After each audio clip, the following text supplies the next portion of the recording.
NextGenWalkthroughs.com. Killzone 2 Elite Difficulty Video Walkthrough. Just quick note about what version of this I'm playing. I think right now this version is 1.24, and as I'm speaking right now, there should be a new version of this online that's supposed to dramatically improve the controls. Okay. Which is one of the main reasons that I put this guide off so long, if you're someone that's been waiting on the awesomeness that is Killzone 2. Waiting on a guide for this game. So this is on the Elite difficulty. If you're watching this on YouTube, go to our website. You can find all the playlists for our videos there. And just forewarning, this game I found to be pretty simple. The last level was difficult when I played this before. But I found it to be pretty simple, so most of the voiceovers for this entire guide, I've got like 20 videos edited so far. Very off topic. Don't expect much strategy discussion at all. Do you have some basics that we want to cover on the first? Yeah, sure. Basics. I had to turn up the sensitivity to about 3/4 on both X and Y. And with the new patch coming out, there's supposed to be like a new option that you have to go into the settings to turn on to make it more responsive to small adjustments, to small flicks of the trigger. So like a first-person shooter should be. Like a first-person shooter should be, exactly. In their patch notes, they said if you've played the game before and you already have it downloaded and all that, you have to go into the settings to turn it on. But say this new patch is out, you've never played the game before, you throw it in your system, it'll be by default on. So they realize that their controls were fucked up, and they needed to be improved. So to be competitive, to be competent. not just competitive, to be competent as a shooter.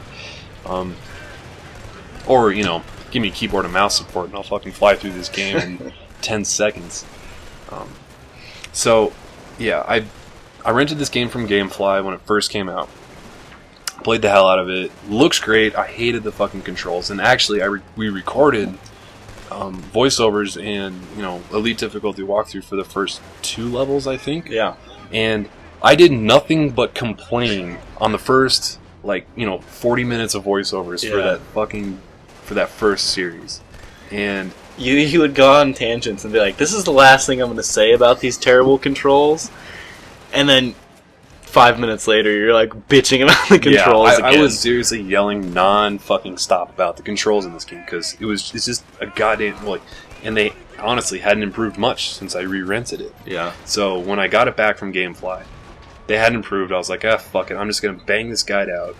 It's pretty simple on Elite difficulty, but people like to watch this. People like to listen to us, ramble on. So I figured this is a good game to bitch about.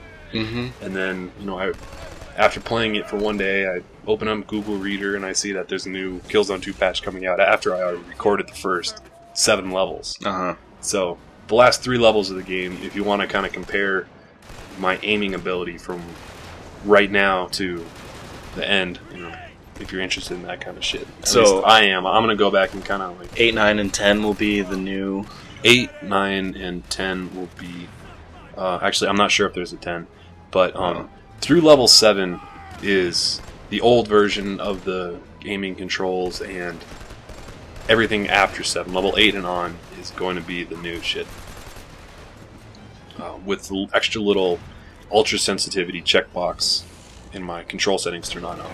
I'm also using the alternate 2 settings, and about halfway through this, I turn on the option for you have to hold down the aiming button to zoom in. So instead of toggling it, press it once and you're stuck, press it again. It's it's like Call of Duty where you have to hold the trigger. You can turn that off? Yeah, you can change that option. Right now? Okay. Yeah. But not when you first got it. I don't remember. Because you were bitching. I remember you bitching about that. About not being able to switch that? Yeah. Oh, okay. Well, then, yeah, it's a good thing I waited for something then. Yeah. Because it's definitely helpful. General strategy. I don't like to use the cover very much. There's a cover system on this where if you hold, I think, L2, on my control scheme at least, you pull yourself up against the wall, but L2 is also duck. So if you're trying to duck close to a wall, then it like magnets you to it and you stand up sometimes, Kinda which like can be frustrating. grinding in Tony Hawk. If you're kind of close to the rail and you hit grind, exactly. it sucks you over. It just magnets you over to it. Yep. Exactly. Also, new little feature that I thought we could try doing. I got this idea from I stole this idea from the Giant Bombcast. Every week they try a new energy drink. Okay. And they kind of talk about their descriptions and all that. So I said, Beer? let's do beer. Let's do beer. I bought Sam Adams Summer Mix Pack. It's in the fridge right now. But right now we were drinking a beer that a friend of ours brewed for us.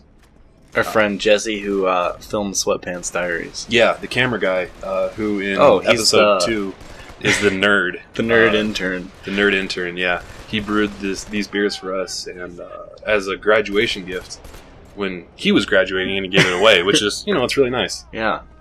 Because I didn't know he was graduating. And everyone got wine except you. Yeah. Yeah. And you got beer. I'm the beer baron. Yeah. So,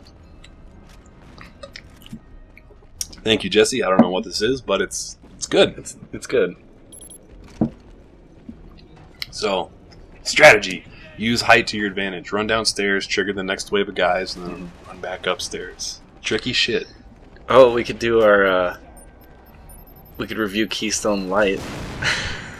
No, dude, we have to be drinking it live. Oh. And even when we drink Keystone Light has those little markers on the bottom. Do you remember that shit? No.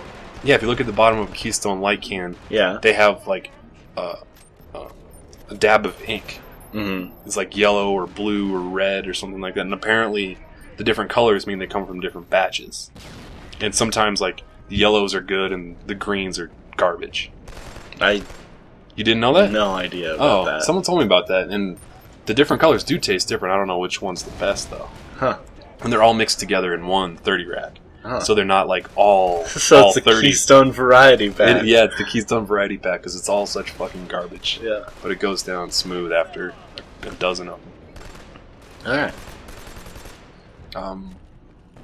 So, the first thing I guess we can talk about in this series of videos is an email that we get a lot. People ask us, should I buy this game? Did you like this game? Mm-hmm. And a lot of people ask us to do reviews, which you've never really done. We did some in the Sweatpants. We've dabbled. But it's never something we've like made a commitment to. No. And I was thinking about what review scores I would give for this game and Bionic Commando and Velvet Assassin and a couple other games I've been playing recently.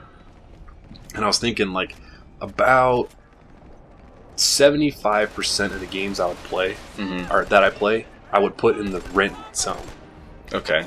About 10 to 15% I would put in the don't even fucking bother with this zone, and 10 to 15% I would put in the buy zone. So there'd be a huge amount of games that I say you should rent, and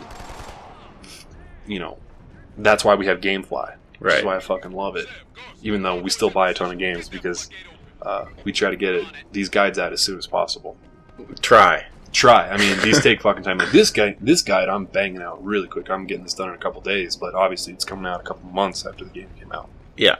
But I think people still find it useful. I still get emails asking about it. So, hopefully you guys find it helpful. Next video.